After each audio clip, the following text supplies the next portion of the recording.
शिक्षकांसाठी मोठी बातमी. अनेक वर्षापासून सुरू असलेल्या जुनी पेन्शनच्या लढ्याला अखेर मोठा दिलासा मिळाला आहे. मुंबई उच्च न्यायालयाच्या छत्रपती संभाजीनगर खंडपीठाने दिलेल्या एका आदेशामुळे राज्यातील हजारो शिक्षकांना जुनी पेन्शन लागू होण्याचा मार्ग हा मोकळा झाला आहे. पण हा निर्णय नेमकं कोणासाठी आहे आणि कोणत्या शिक्षकांना याचा फायदा मिळणार आहे? चला जाणून घ्या यावर संपूर्ण माहिती. जुनी पेन्शन योजना लागू करावी ही शिक्षकांची अनेक वर्षापासूनची मोठी मागणी होती. या मागणी संदर्भात एक महत्वाची याचिका मुंबई उच्च न्यायालयाच्या छत्रपती संभाजीनगर खंडपीठामध्ये दाखल करण्यात आली होती. या प्रकरणावर सुनावणी करताना न्यायमूर्ती यांच्या खंडपीठानं महत्वपूर्ण आदेश हा दिलेला आहे.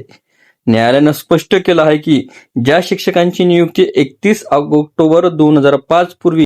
व्हिडिओला सविस्तर बघण्यासाठी कृपया डिस्क्रिप्शन बॉक्समध्ये दिलेल्या लिंकवर क्लिक करा आणि संपूर्ण व्हिडिओ पाहावा.